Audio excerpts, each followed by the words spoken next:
So we've looked at rolling without slipping.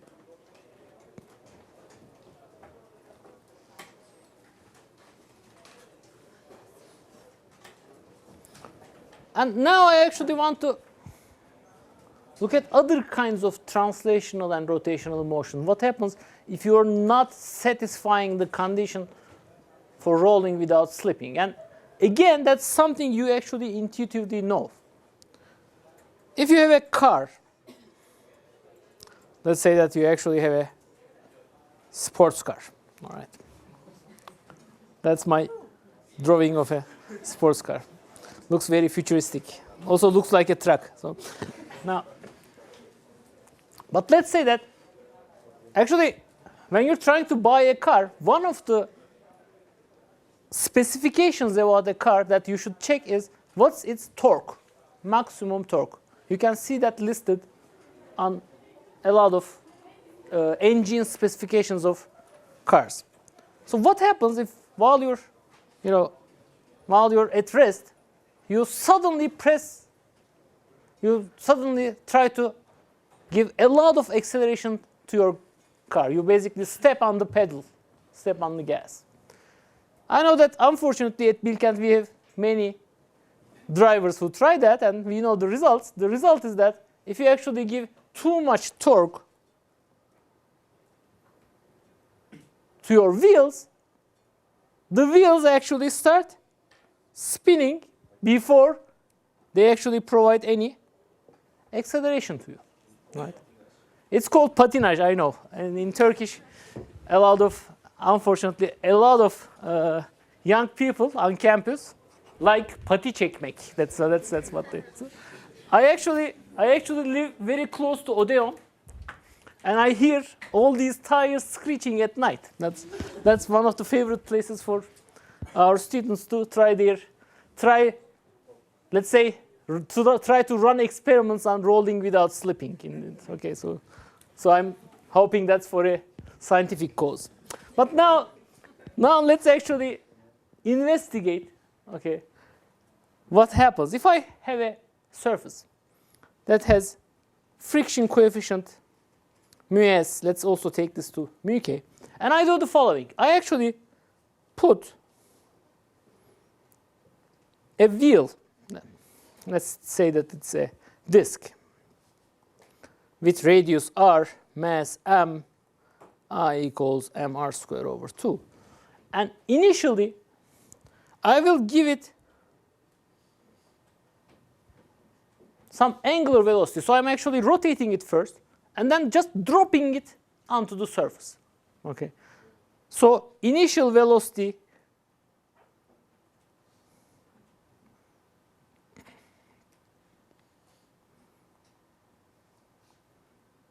is 0. So what I would like to find out is find omega of t and v of t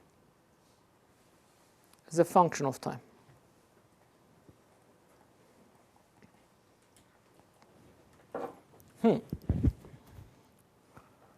So when I actually first let this wheel touch the ground, what will happen? When it actually touches the ground, what are the forces acting on it? I know that there will be weight, mg, which will be countered by n. But right now, my velocity, the center of mass velocity of this wheel, is exactly 0. So I only have angular velocity omega. So will there be friction force acting on my wheel?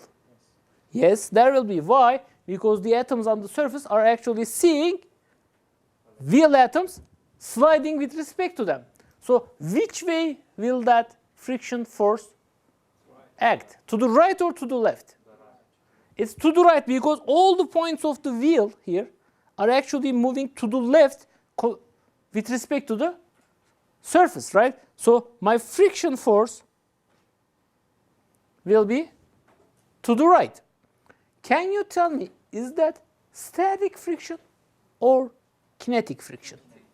It's kinetic friction because the two surfaces are actually moving with respect to each other, right? So this is kinetic friction, which means it must equal mu k times n. So if this object is not jumping off the ground, n must be equal to mg, so mu k times mg. Now I can write two equations. I'll say that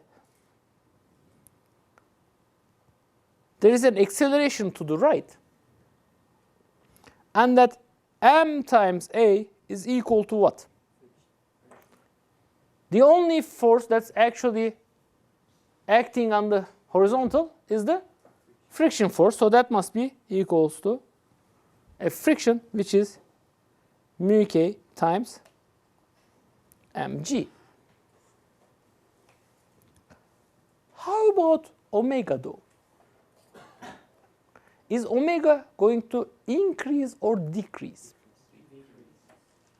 Let's think about that. If I take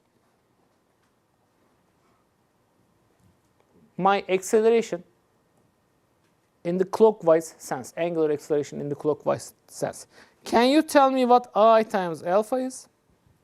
Minus friction times Fm minus friction times. So n and mg are not going to create any torque. The only torque again is going to be created by the friction force. Friction force is acting at r with a right angle, so its value will be F friction times r. However, I designated my alpha to be in the clockwise sense. Which way is the torque acting? Torque is actually counterclockwise, right? It's actually trying to oppose my rotation. So that must be minus F times r. So as long as my assumptions here hold. What are my assumptions here? My assumption is that the force of friction is kinetic, right? Then I have very simple motion. Apparently, my acceleration is just mu k times g, and my alpha is mu k m g r divided by I was m r square over 2. M's cancelled. So alpha is minus mu k 2g divided by r. So what is v of t?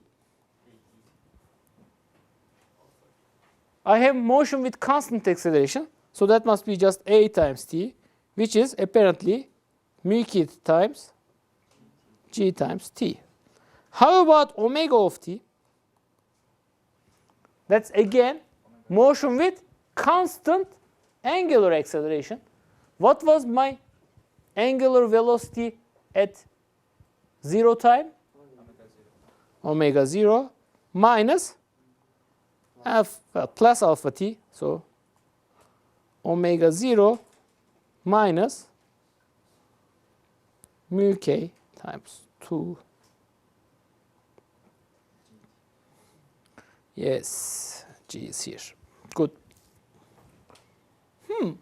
So if I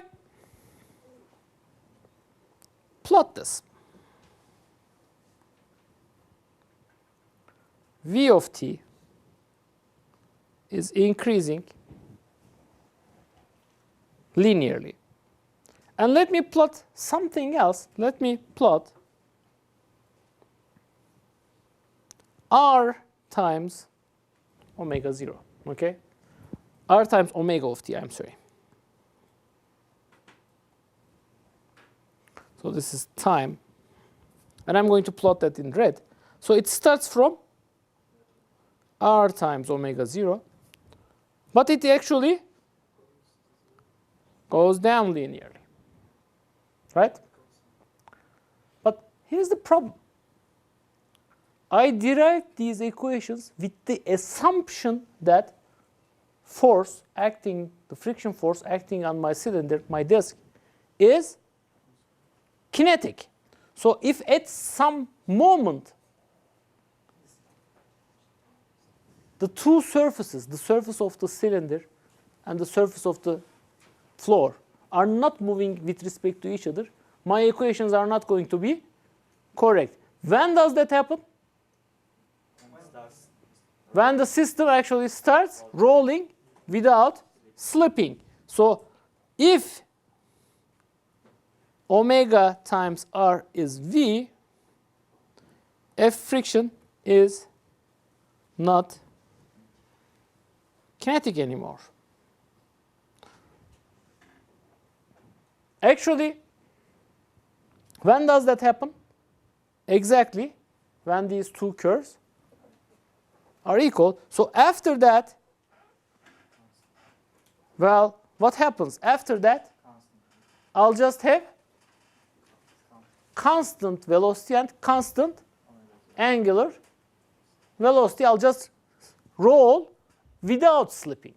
And no more energy will be lost in my system. So let's find that TF. So real graph would be as follows. My omega times r will fall down. My V will go up. But after that, they'll just continue. They'll just roll without slip.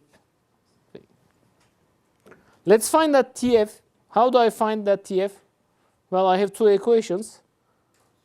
V at TF must equal R times omega at TF. So V we have found as mu k GT. Mu k G TF is omega 0 R minus mu k G 2 mu k GT 2 mu k GT final. So 3 mu k G TF is omega 0 R. TF is apparently omega 0 R divided by 3 mu k G. So my final velocity apparently is, it's just going to be A times TF. So it's going to be mu k G times omega 0 R over 3 mu k G. 1/3 of omega 0 R. And my omega final will be just 1/3 of omega. That's something I find really interesting. Well, it depends on whether you actually have a disk or not. But what happened here? Until that TF time, I was rolling with some slip. So I was losing energy to friction. Actually, I can calculate exactly how much energy I have lost. What's my initial energy?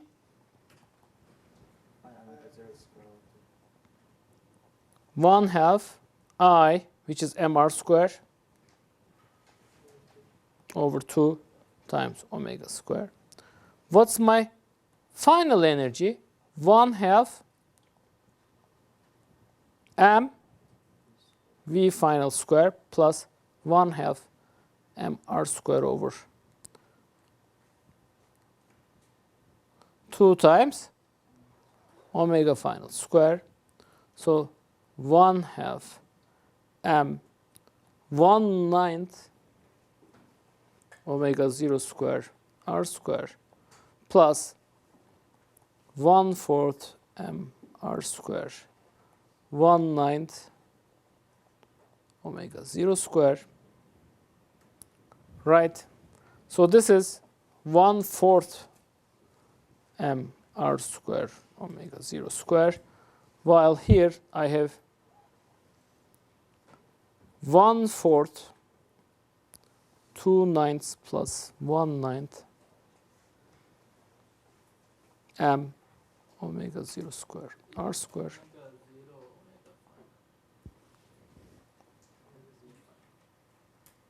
Omega 0, why? V final square plus omega final square. Omega final is 1/3 of omega 0. So that's actually 1/3 of my initial energy. 2/3 of my energy is lost to friction. So moral of the story, if you're doing pati çekmek, if you're actually trying to accelerate your car, you're losing most of your energy to friction. That's why you're leaving all these tire tracks. So you're burning a lot of energy for nothing. Please don't do that if you're into such things. Okay.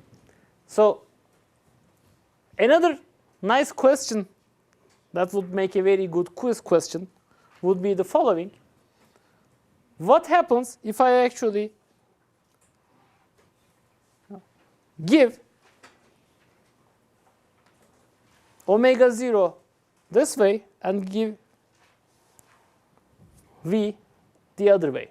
So basically, that's a nice thing you actually can do with a toy ball or a Coke can again. If you give reverse angular velocity, what you can see is that this object is going to move one way first, then go back the other way, right? If your omega 0 is large enough, okay? Then it would be nice to predict how far it will actually move in one direction, all right? So that would make a good quiz question.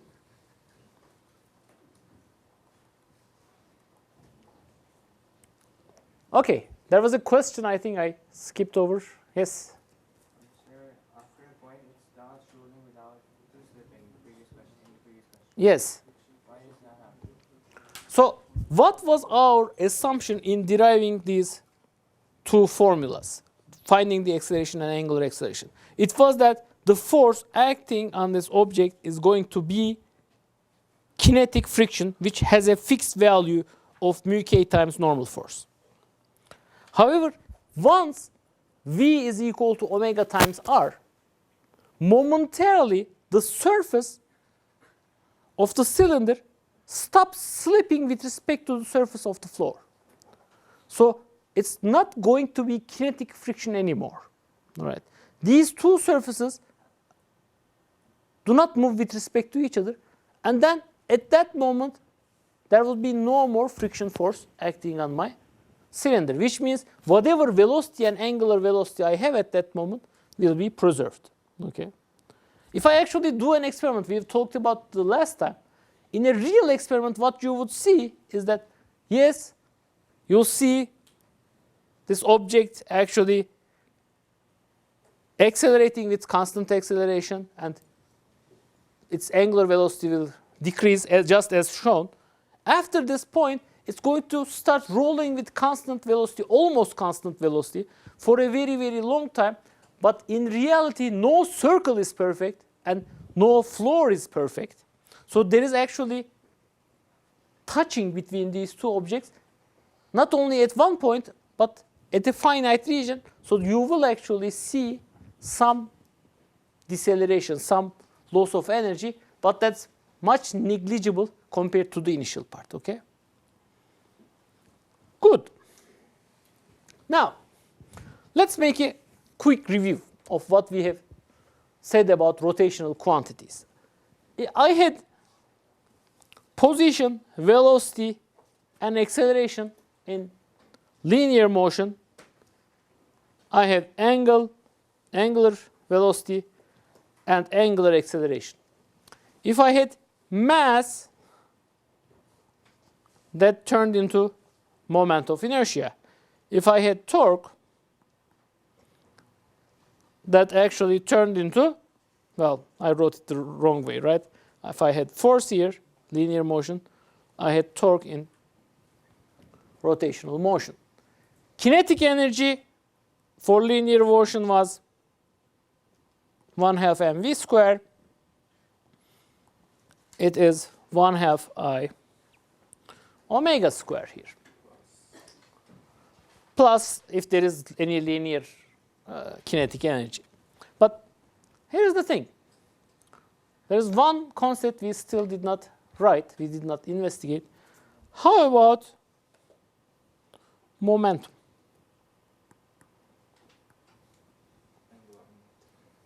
Okay, so as you may imagine, okay, P is m times v.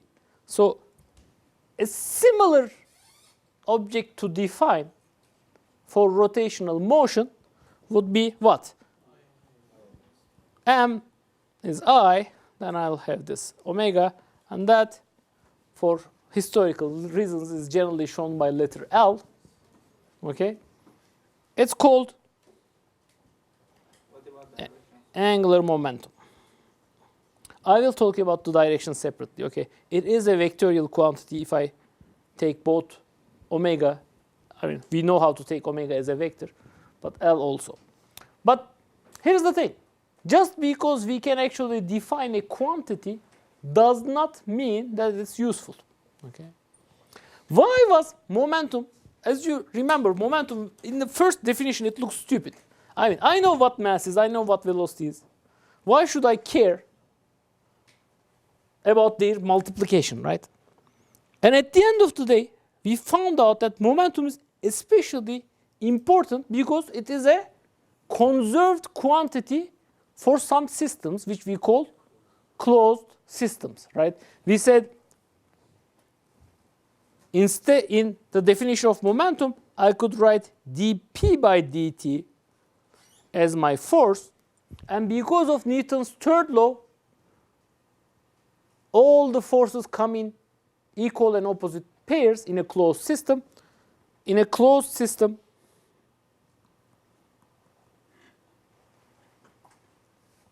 P total is conserved. Now, can I do the same thing for angular momentum?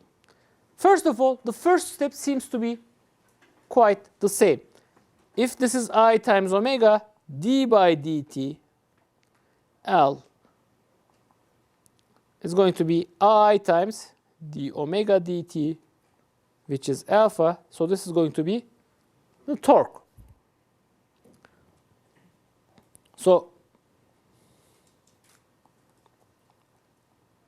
is there a Newton's third law for torques?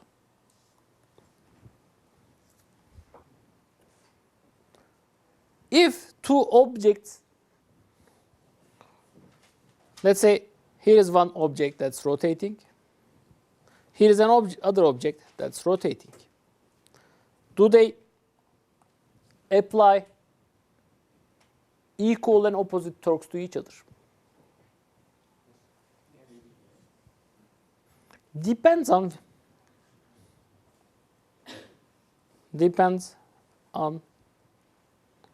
which torques we are talking about. Why? Because torque is always defined with respect to some axis. Okay? So if I actually have two objects that are rotating around the same axis, they will apply equal and opposite forces at some point, and the distance of that point to the rotation axis is fixed. So they will actually have equal and opposite torques applied to each other. So the answer is, as long as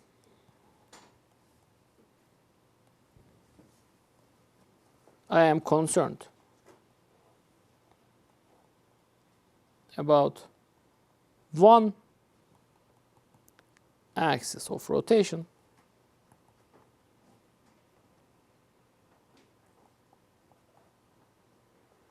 torques come in equal and opposite pairs.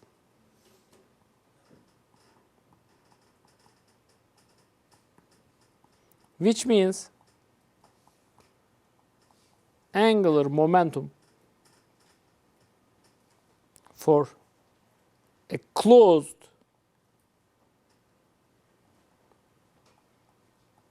system is conserved. Now I'm changing my definition of closed. Closed means a system for which external, not force, but external torque is 0.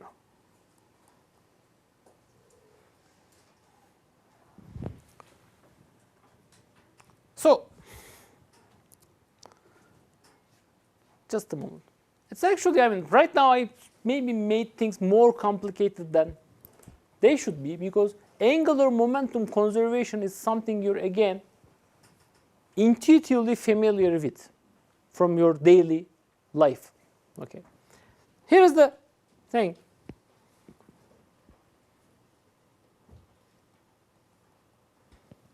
Although most of you do not do diving, I actually enjoy watching people dive. Okay. So when a diver actually jumps, initially it has some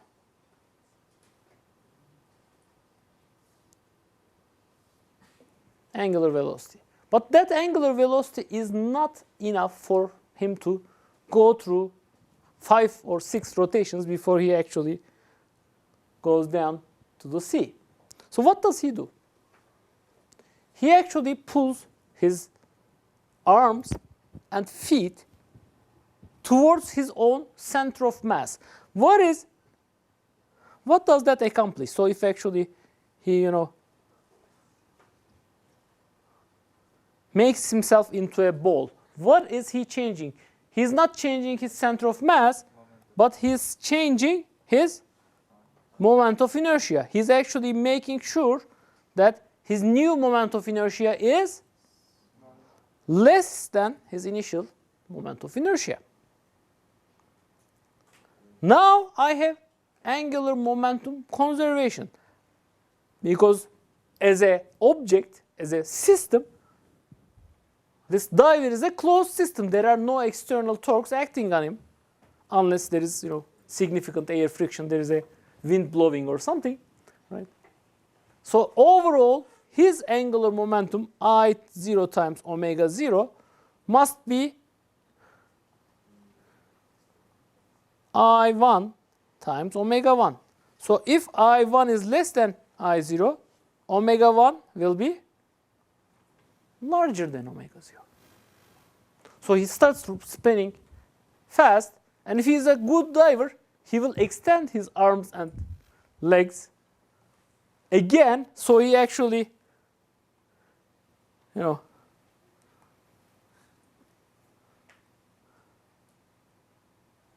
enters omega 3 should be much less than omega 1, so that he can actually choose the angle at which he actually goes into the water. All right? So one other example, again, from sports is ice skaters. One move that looks very fascinating in ice skating is that an ice skater, I hope you like my stick figures, ice skater starts some rotation with omega 0. If she pulls her hands, her arms, and her feet to as small axis as possible, so that she actually makes her moment of inertia as small as possible. So let's say initially she had I0 around this axis. When she closes her feet and her arms, she's going to speed up because I0 will be larger than I1, which means omega 1 will be larger than omega 0. That's the trick of rotating very, very fast. Okay. Apart from these examples, that's actually how you position your satellites. Let's say you want to maximize, you have the International Space Station. Now, International Space Station is rotating too fast. Let's say a farther out satellite. You want to make sure that it actually looks at a certain star, or it faces the solar panels are facing the sun. How do you change the angular position? One trick to do it is if you have some initial rotation, you extend some arms, some robotic arms, or some mass outwards from the center of mass so that you slow the rotation. Or when you pull them in, you'll actually rotate faster. Obviously, you'll need to use some jets at the end of the day to finish such motion. But nonetheless, it's an important point. Changing your moment of inertia actually changes your rotational velocity. Okay? Let's solve one example, again from space. Let's say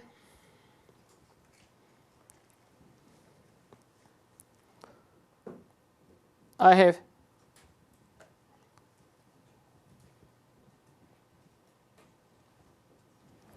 two masses that are separated, and let me make them actually point masses so you don't worry about the center of mass. So 2 point masses which are separated by a radius r and which are rotating around the center of mass with angular velocity omega 0. Find the tension and the string connecting two masses. So let's say these are two satellites which are connected by some steel rope, and then a winch in one of the satellites starts pulling the rope. If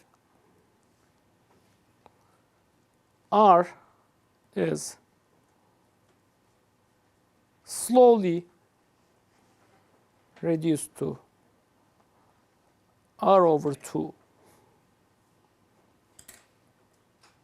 what is the final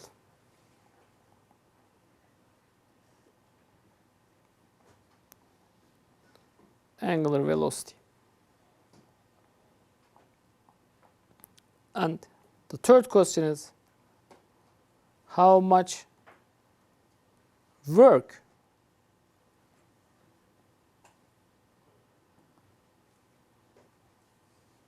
needs to be done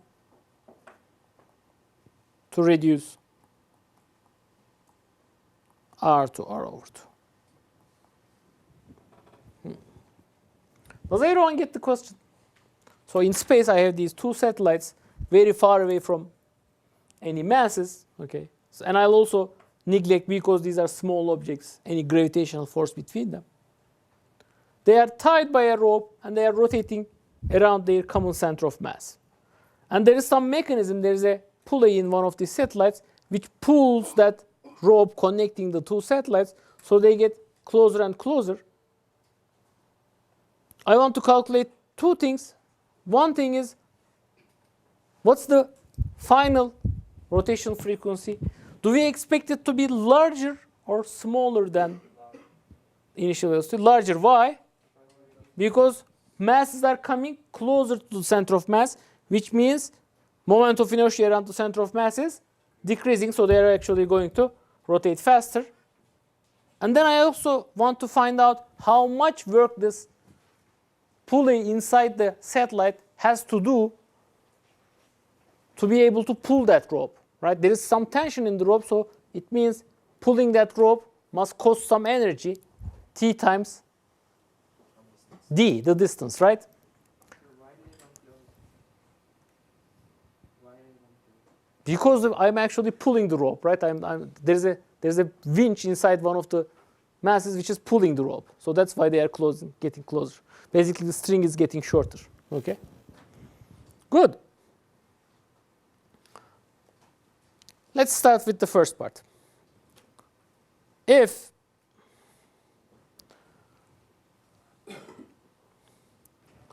this object is rotating with angular frequency omega 0, what is the velocity of linear velocity of one of these satellites with respect to the center of mass? The distance from the center of mass is r over 2. So v is r over 2 times omega 0. If I am rotating around a circle of radius r over 2 with velocity v, what is my acceleration? Acceleration is v square divided by r over 2. So it's going to be r over 2 square. So it's going to be r over 2 times omega 0 square. Which way is the acceleration pointing? It's always centripetal, towards the center. What force is causing this acceleration? There is only one force in the system, which is the tension in the rope. So this tension must be equal to m times A. So the tension force is m times r over 2 times omega 0 square. All right? Yes? I just told you that because these are small objects, I am actually disregarding, neglecting that force, okay? If I was pulling planets with a rope between them, I should have talked about that. But generally, if you're talking about objects of our size, or order of magnitude of our size, gravitational force is generally negligible. Okay. And it will provide some attraction, so tension must be a little bit less than that. How about the second case? So now this rope is pulled, it's got shorter and shorter. So now my system, well, it's not too bad. Okay, so now the distance between the satellites is r over 2. So I would like to find out what's the new angular velocity. My initial angular velocity was omega 0. How about my initial moment of inertia of the system? What was our definition of moment of inertia? R squared times dm, or sum over r squared times m. Right? Do you remember this formula? Ri squared times mi. So I have two masses. For the first mass, mass is m. The distance is r over 2 squared. For the second mass, it's the same thing. So it comes out to be 1/2 m r squared. So what is my initial angular momentum? I0 times omega 0, so it's going to be 1/2 m r squared omega 0 squared. No, omega 0 only. Okay. So how about L final here? Now I need to be more careful. What's my new?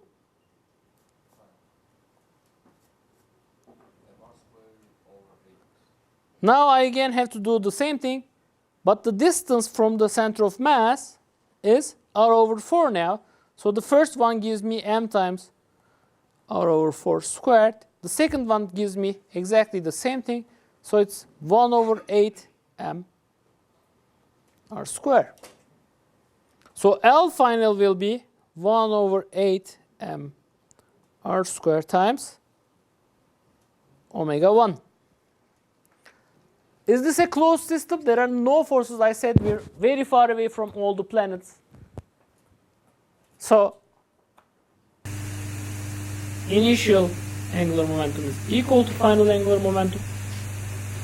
So 1/2 m r square omega 0 is 1/8 m r square omega 1. M r squares cancelled. Omega 1 is 4 times omega 0. Let's calculate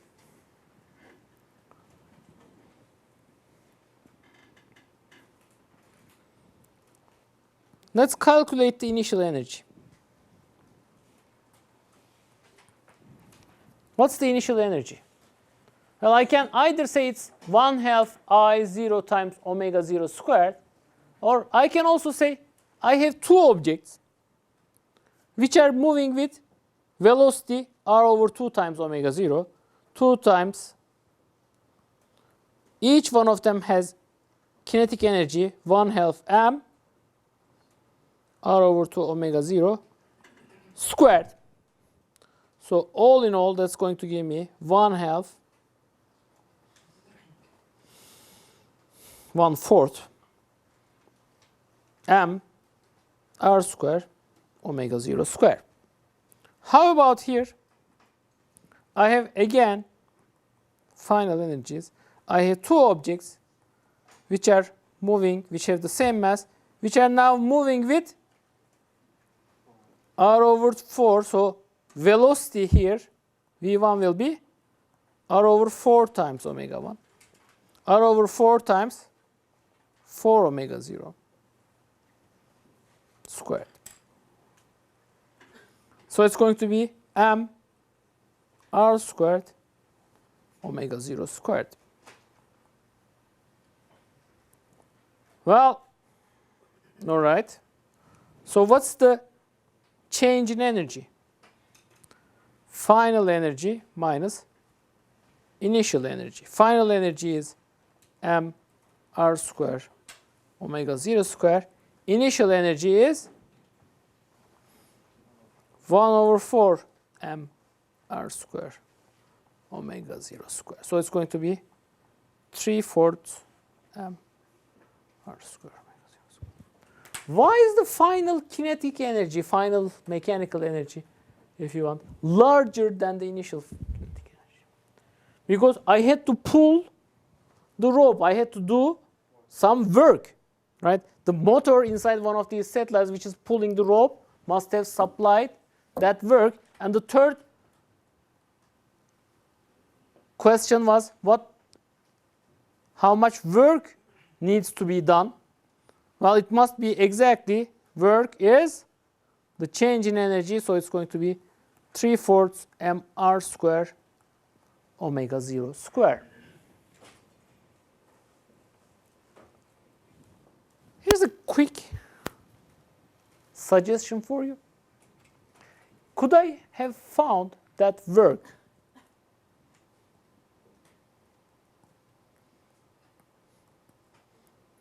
by integrating f dot dl? Right? How would that happen? What's the force? The force would be just the tension force, okay? And that will be dr, right? But the tension force would depend on my radius, because if my radius is closer, my angular velocity is higher, my tension will be actually more. So as an exercise, please do this integration, okay? Go from r to r over 2 and see that the work done is exactly what we find from the change in energy. All right, that would be a good exercise. Now, let me finish on a interesting observation. Let's say I have, okay, I have the space station. Initially, it has no angular velocity. So it has no angular momentum. And then an astronaut, I can't draw astronauts, but he's going to have to be without the spacesuit. Okay. Now,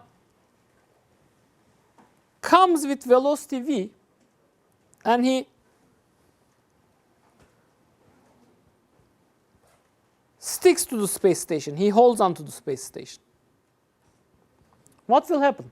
We know that space station will start to rotate with some omega. So this system will have some angular momentum because I times omega. But initially, I had nothing rotating.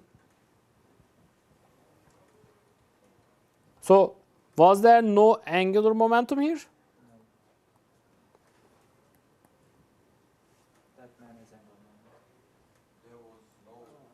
There are no external forces here, right? Angular momentum has to be conserved.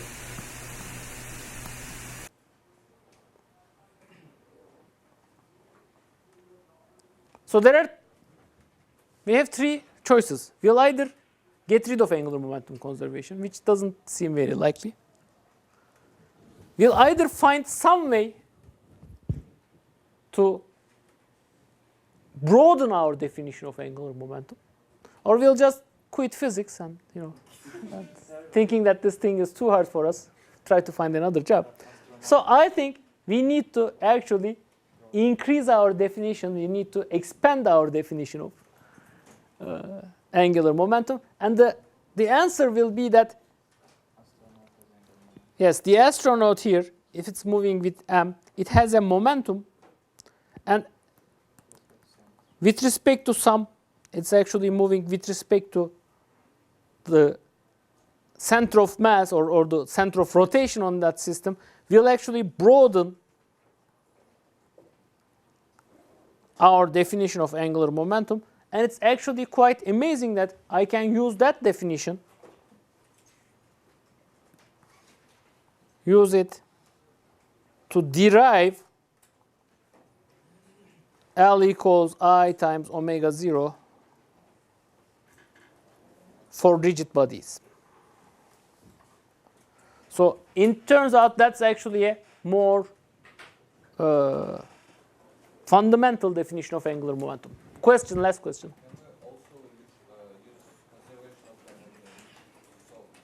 No, energy will not be conserved when the astronaut hits the space station. Okay.